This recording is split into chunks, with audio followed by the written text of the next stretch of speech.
Hey everyone, I'm Redneck-Alcatraz and I'm back, and we've got something here for you Lord of the Rings fans, of which I know there are a great many, and I'll admit I'm one of them, so yes, I've got a little Lord of the Rings mug with Elvish script on it, so the nerd in me's coming out. So, yes. So, for Lord of the Rings fans, we're going to be covering Song of Durin. This is their complete edition by Calmave de Profundis, which hopefully I'm still pronouncing this correctly. It's pretty sure it's a Latin, and I don't speak Latin, so. But this is their song they've done. Um, I believe they took some of the actual original poems that Tolkien did, and they made an arrangement and song out of it. So let's go over this. As usual, when I do this, I'm going to keep myself muted for the first run through of this because we're going to go through it completely the first time. Then I'll unmute, kind of give a reaction, go back through it. I will admit to y'all, there's a this song is one of those that I have to keep myself muted for the first run through because I love singing along to this song. It's so good and it's at such a pace that it's easy to keep up with yourself. So I kind of have to mute myself. Anyway, let's get the fun started and let's go through this. And for those who uh, may not are doing more listening than watching, let me read off this opening part. They say that the seven fathers of the dwarves return to live again in their own kin, and to bear once more their ancient names, of whom Durin was the most renowned. The Silmarillion. The Silmarillion. I don't I don't know how to pronounce that. Let's go.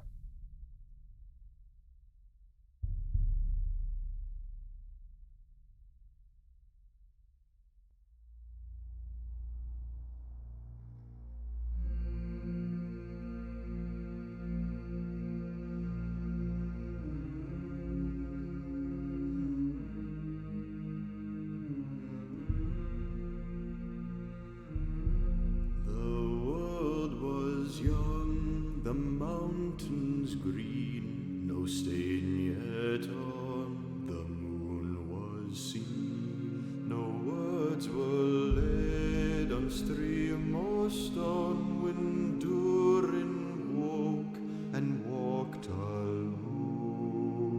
He named the nameless hills and dells. He drank from yet untasted wells. He stooped and looked in Mirror and saw a crown of stars appear as gems upon a silver thread above the shadows of his head. The world was fair, the mountains tall, in elder days before the fall of mighty kings in Argo throned and Gondolin, who now beyond the western seas have passed away.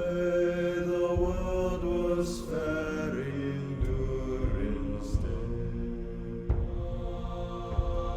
A king he was on carven throne in many pillared halls of stone, with golden roof and silver floor and runes of power upon the door. The light of sun and star and moon in shining lamps of crystal hue, undimmed by cloud or shade of night, there shone forever fair and bright.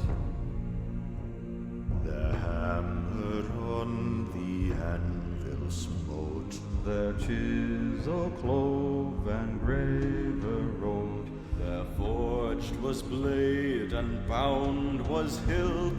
The delver mined, the mason built. The barrel and noble veil and metal wrought like fishes' veil. Buckler and corslet, axe and sword and shining spears were laid in hoard.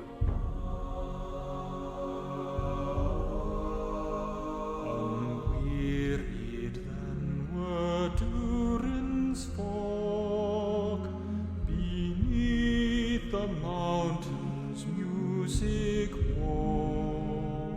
The harpers harped, the minstrels sang, and at the gates the trumpets rang. The world is grey, the mountains old, the forge's fire is ashen cold. No harp is rung, no hammer falls, the darkness dwells in Durin's halls. The shadow lies upon his tomb, Moria in casa doom. But still the sunken stars appear in dark and endless pyramid. There lies his crown in water deep, till Durin wakes again from sleep.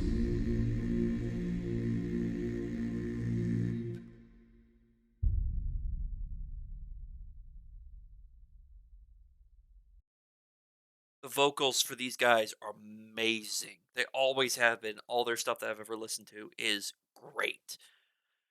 Okay, as you saw, I had to obviously mute myself because otherwise you'd be hearing my dumb self instead of the glorious music that is Clamavi Profundis De Profundis. So, CDP does amazing work, and you don't want to hear my sorry excuse for attempted singing. Um, you did see me miming away and doing stuff because that's me. I don't care. I have fun with the song. It's one I really enjoy. Don't look at me like that. Anyway, so as usual, we're gonna go back and go through it again. There's a point in this song that I've always questioned, and I think it's because it was part of the original poem, but it's just like it doesn't match. But we'll get to that. We're gonna go through this again. Um, the beginning is just it's the poem, obviously, which is the Seven Fathers of the Dwarves of Durin was the most renowned. This, I think, is a painting. I think this is a painting one of the members of CDP did for this, because I believe they do almost all their own stuff. And this is actually a family of people.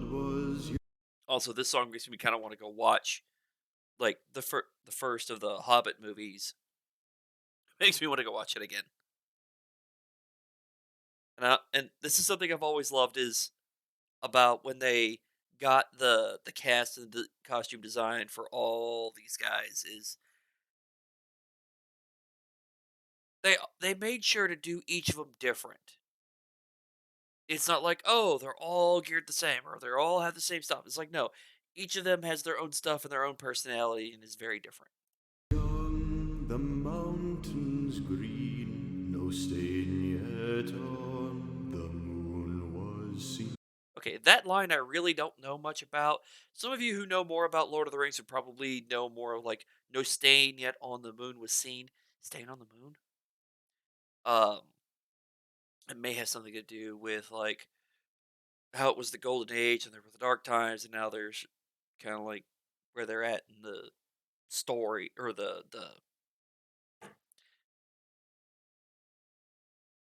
world of Lord of the Rings where things are at that point. I really don't understand this line. I never have. There's probably some insider knowledge I don't know about. By the way, if you go check out this video on their channel, in the comments, there's a lot of uh, there's a lot of people who know a lot about Lord of the Rings. They're making comments and saying stuff. So if you want to learn stuff about like Durin and you don't want to really do a whole lot of research, check out the comments section for this song. It's great. No words were laid on stream or stone when Durin woke and walked alone. He named the nameless hills and dells. He drank from yet untasted well. It oh He woke and walked the world of alone. Streams and stones, not where words were yet lain. He named the nameless hills and dells. This almost sounds like that like Durin was one of the first dwarves created. If that it, it's the song of Durin. I think this is supposed to be the tale of Durin in many ways. And it's almost like he named the nameless hills and dells, woke and walked alone. So it's almost like we're talking about he was one of the first of the dwarves, which is probably why the seven fathers of the dwarves. So it's probably reference to he was one of the very first ones. So I don't know much about Durin or some of the old lore of Lord of the Rings. I don't know it. I do have one of the much older publications of some of the Lord of the Rings books. I think I have two towers from one of the original publications in like the 70s. Not the best of shape, unfortunately. The nameless hills and dells, he drank from yet untasted wells. He stooped and looked in mirror and saw a crown of stars appear.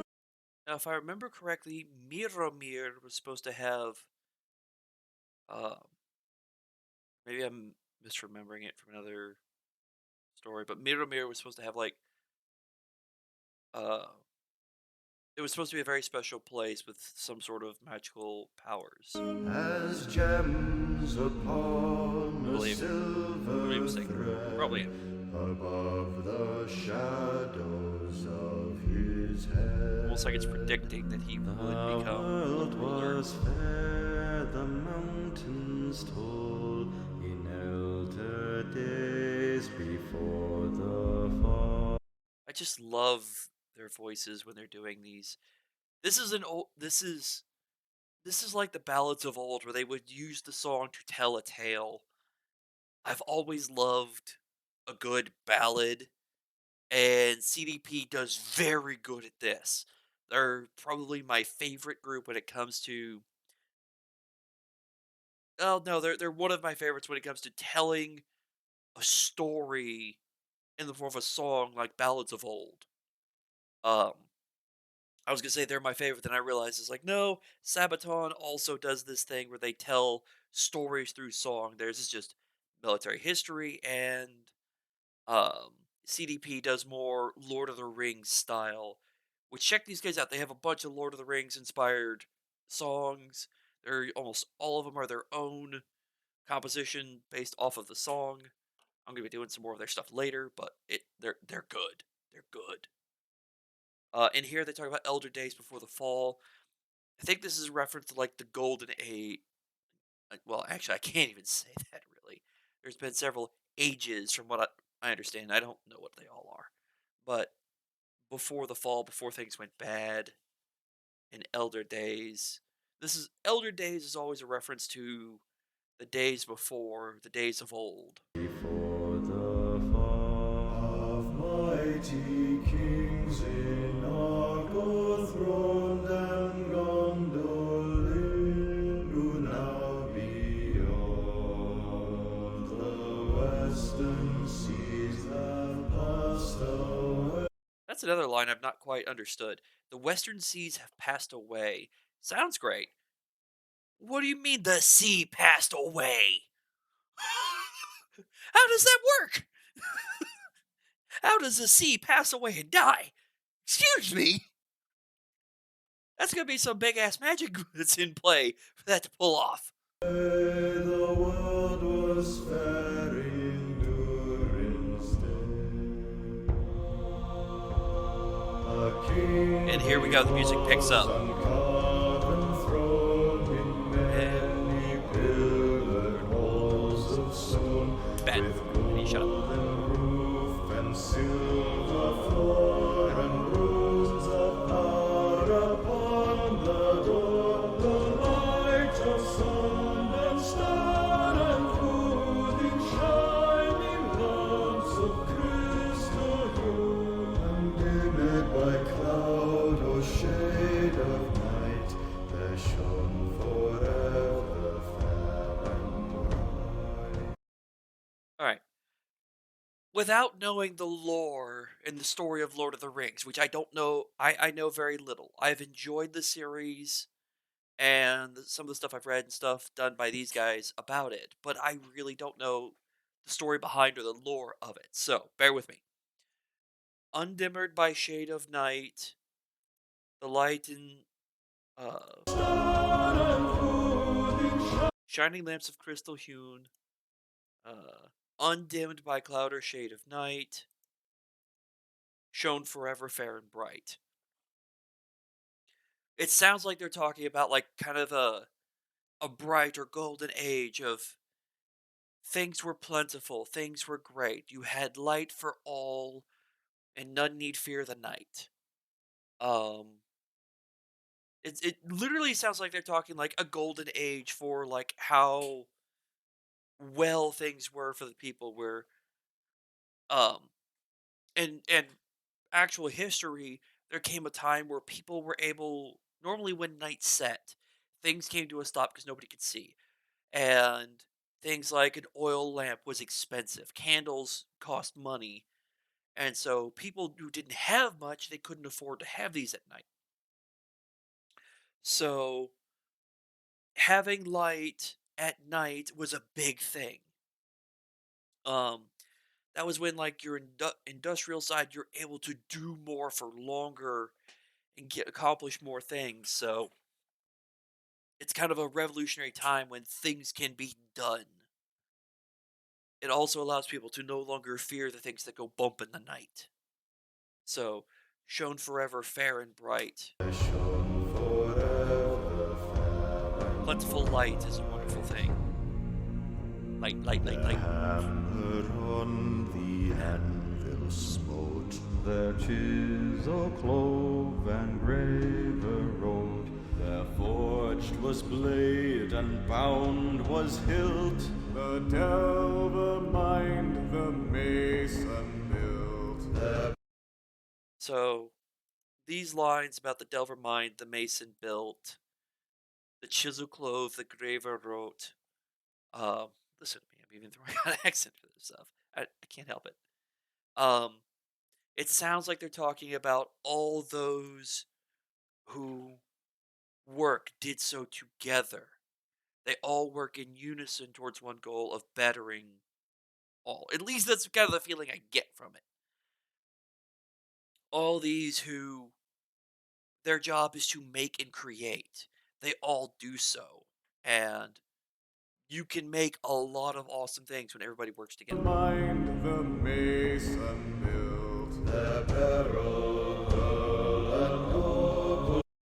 3 gems, barrel, pearls. If I remember correctly, pearls usually only appear in aquatic environments, so that one seems weird, but it rhymes, so maybe that's why it's in there.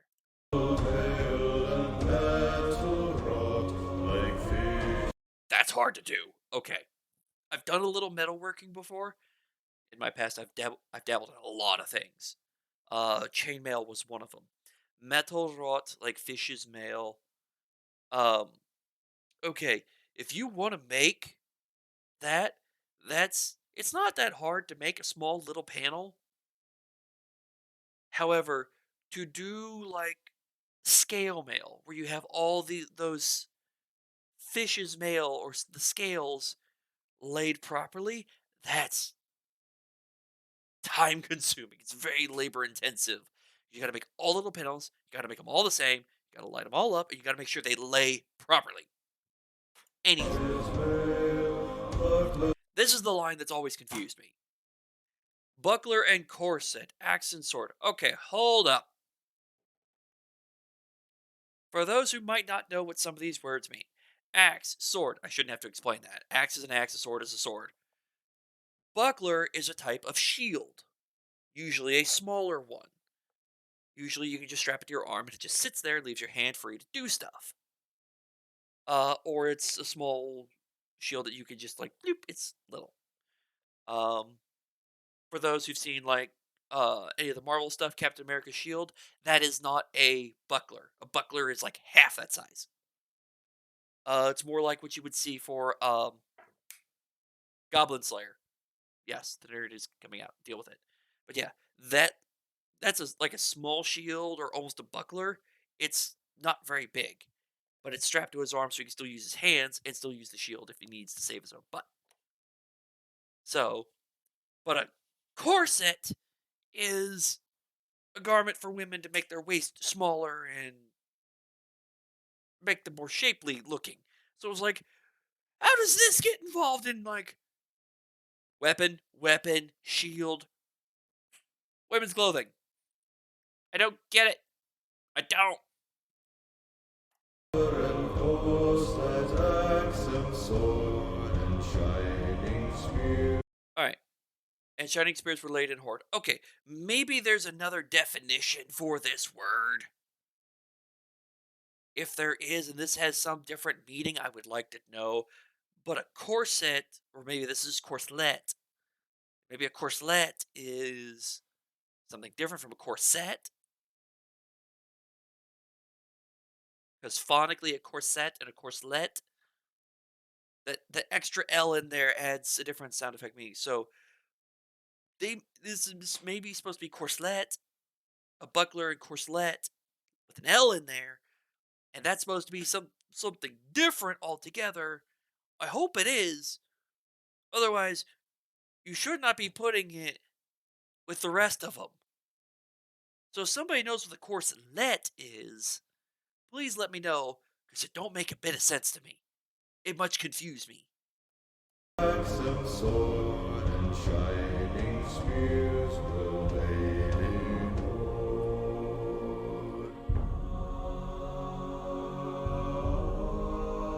By the way, his armor here, this I think could almost be considered like scale mail. This armor he's got, like right here. Oh, you can't see if I do it with my pointer. This is kind of what you would expect from like scale mail, to my knowledge. I'll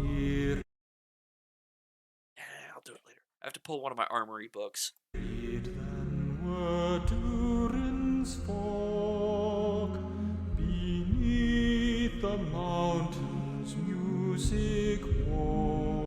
For those who don't know, weary means tired. They were not tired. They were energetic. Lots of music. The harper's harps, the minstrels sang, and at the gates the trumpets rang. Music was plentiful. There was joy to be had. The world is grey, the mountains old, the forge's fire is ash. The age has passed. The world is gray, the mountains old, and the forge's fire is ashen cold. It's saddening. No more are the glories made, for that time has passed. No harp is rung, no hammer falls, the darkness dwells in Durin's halls. The shadow lies upon his tomb, Memoria in casa tu.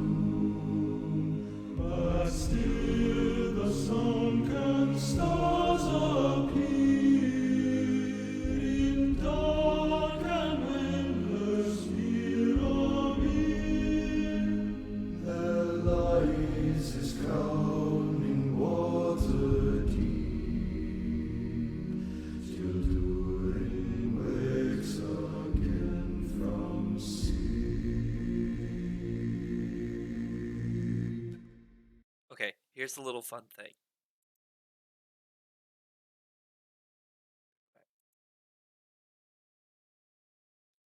His crown lies in Waterdeep. All right.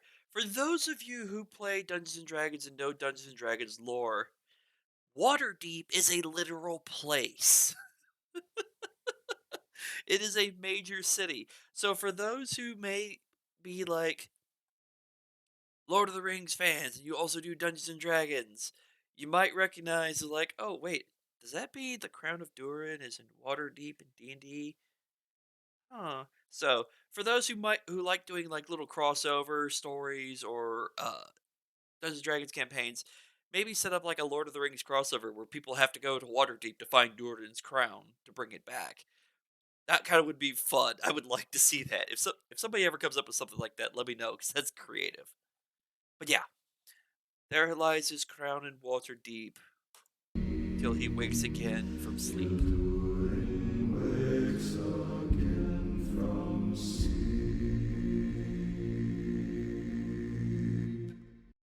That drawing out of the sleep is like sleep.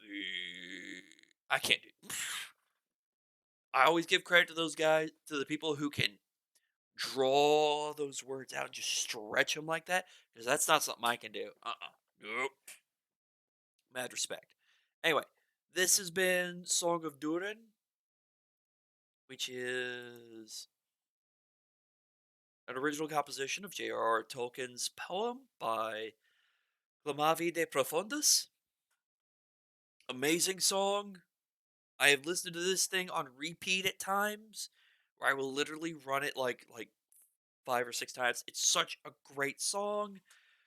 Mad respect to these guys, their vocal abilities and their talents. I'm gonna be doing another one of their more of theirs later. Um, because they've just got some good stuff. Both their composition of Tolkien's poems and some of their own stuff, their original works, are really good. Um, I have to admit, I'm a particular fan of some of their Dwarven style works. Um, and they're just really good. So thank you for watching, everyone. Check out CDP. I've got links in the description of them. This song, go check them out, and their amazingness that is this stuff. Um, they're just really damn good, guys. But yeah, go check them out. And I will see y'all next time.